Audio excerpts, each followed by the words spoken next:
Dunia dibuat terkejut ketika teknologi kartu identitas Malaysia, MyCard, disebut sebagai salah satu yang paling canggih di dunia.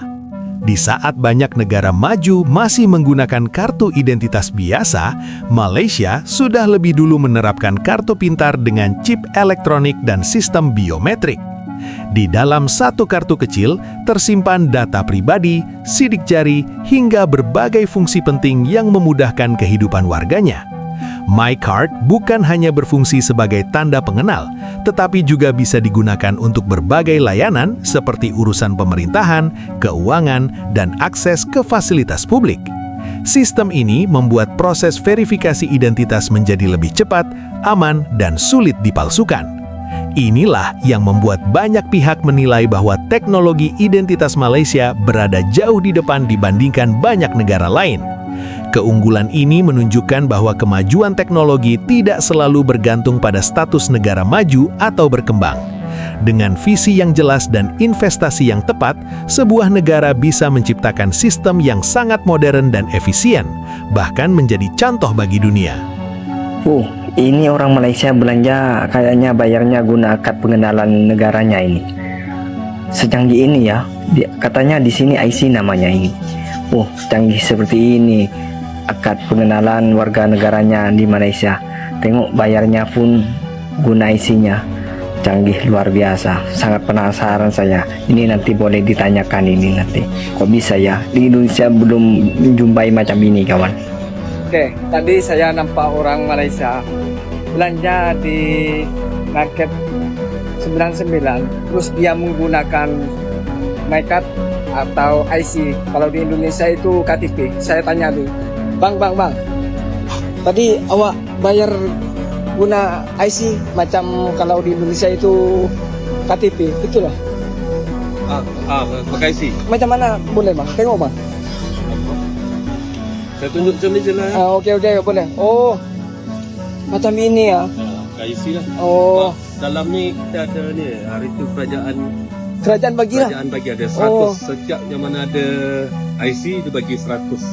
Okey. Syukurlah, alhamdulillah, walaupun 100, okeylah, boleh lah. Okeylah. Kan beli untuk anak-anak. Terbaiklah. Ini kerajaan sudah bagi. Terus, berkualiti. IC-nya itu macam KTP di Indonesia itu, di Malaysia luar biasa, bisa diperbelanjakan kawan. Itulah kelebihan IC di Malaysia, berbeda dengan di Indonesia ya. Oke, seperti itu yang saya share buat kalian yang menonton video ini, yang menjumpai video ini. Semoga selalu diberikan kesehatan.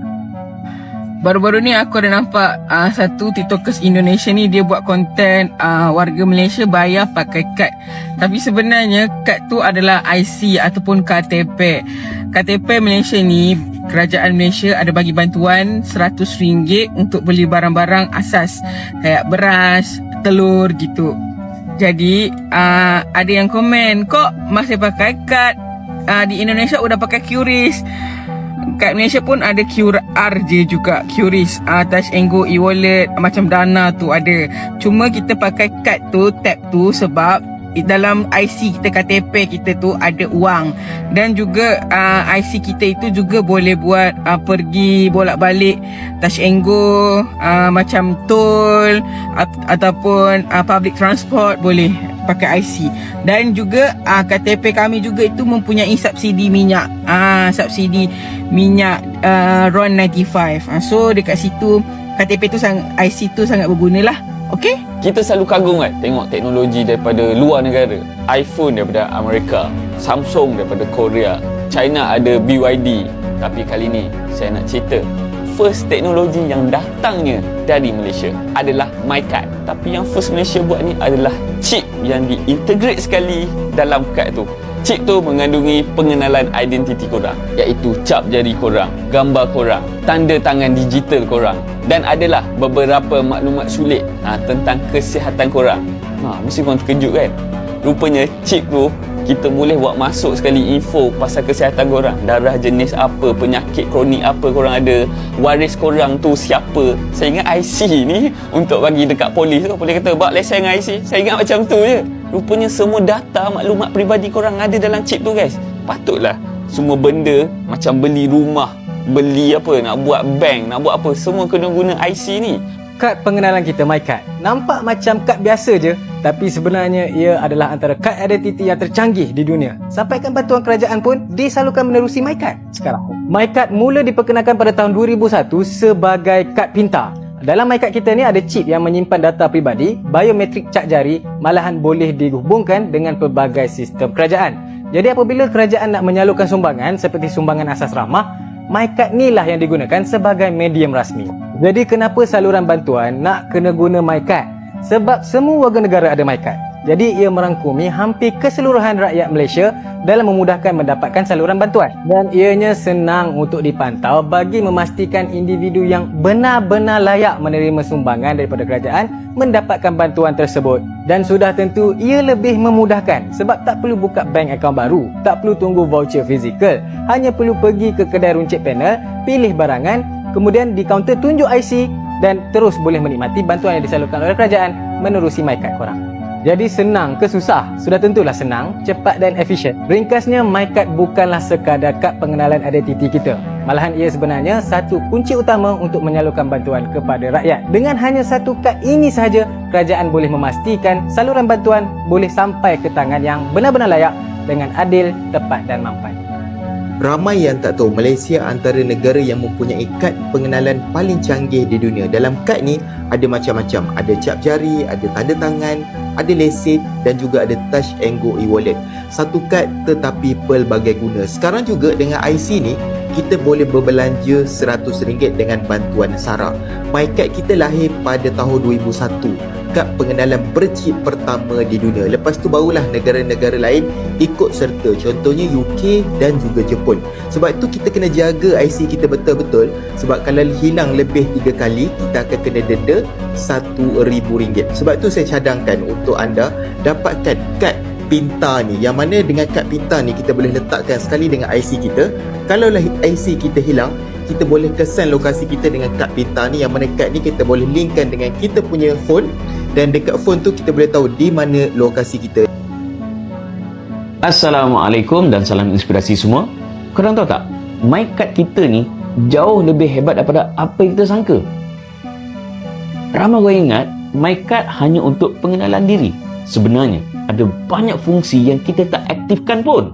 Kita boleh gunakan MyCard untuk ke klinik dan juga ke klinik kerajaan. Gunakan untuk touch and go dan juga bayar tol.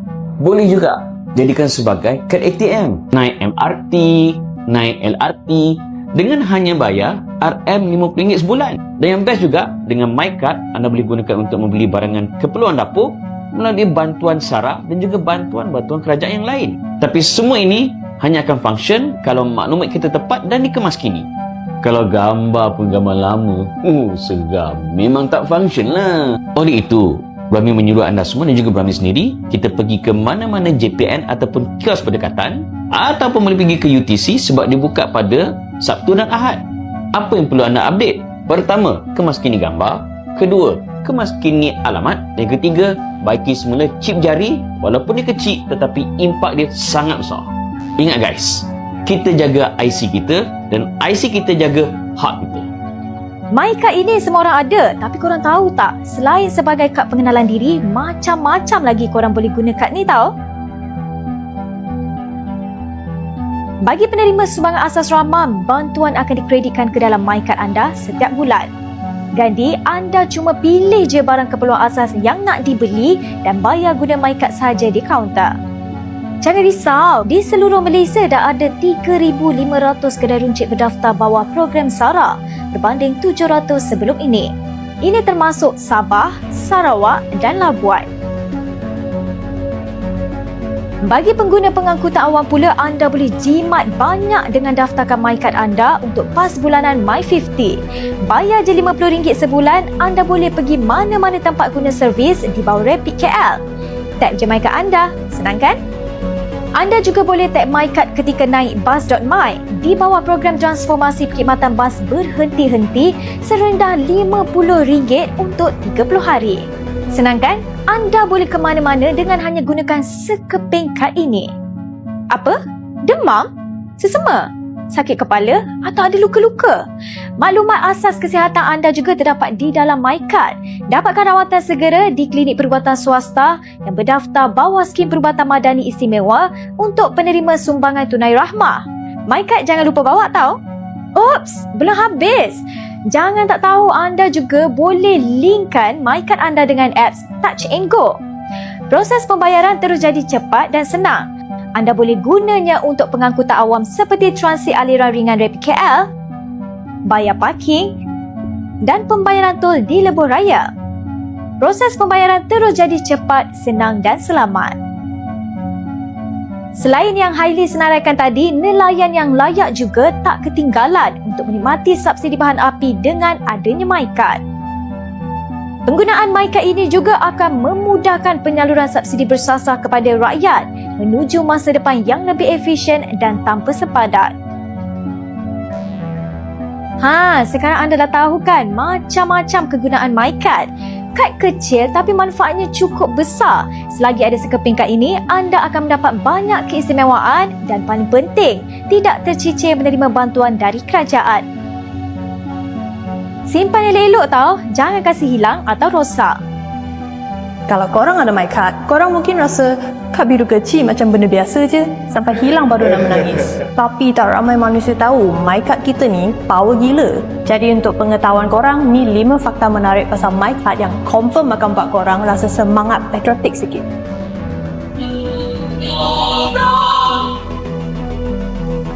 Fakta 1. Masa MyCard biochip ni dilancar pada tahun 2001, Malaysia telah menjadi negara pertama di dunia yang menggunakan kad pengenalan sebegini. Bukan tu je, MyCard kita ikut standard antarabangsa ISO IEC, sama taraf dengan negara-negara maju. Bila aku baca benda ni, aku pun macam, I see. Get it? I see.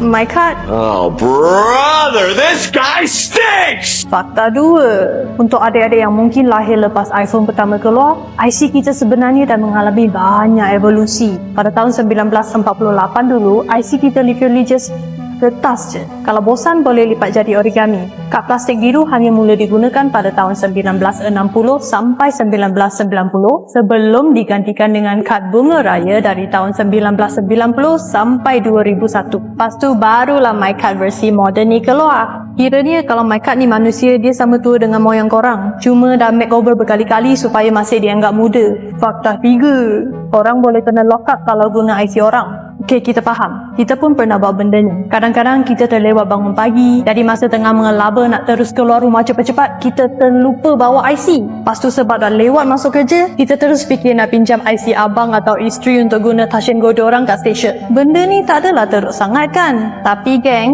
sebenarnya undang-undang kata MyCard memang tak boleh digunakan atau dipegang oleh orang lain. Kalau kantoi, boleh kena denda sampai RM20,000 atau masuk jail 3 tahun. So jangan pandai-pandai ya. IC tu MyCard, kita sendiri punya kad, bukannya family sharing punya plan. So jaga benda tu elok. Fakta 4. Speaking of touch and go, MyCard sebenarnya ada banyak aplikasi lain. IC negara-negara lain cuma boleh tunjuk nama dengan gambar. MyCard kita siap boleh digunakan untuk simpan rekod kesihatan, lesen memandu, e-wallet, apalagi immigration juga. Maklumat kesihatan pun bukan setakat sikit-sikit je. Contohnya maklumat seperti jenis darah, alahan, organ implant, penyakit kronik dan macam-macam lagi, semua boleh dimasukkan ke dalam chip MyCard korang. Kalau korang nak tambah maklumat ni dalam MyCard korang boleh buat benda ni kat hospital dan klinik yang terlibat dalam projek aplikasi perdana telekesihatan kat Hospital Putrajaya dan Serdang. Tambah-tambah lagi, MyCard ni juga boleh digunakan untuk pas My50, iaitu pas perjalanan bulanan tanpa had kad LRT, MRT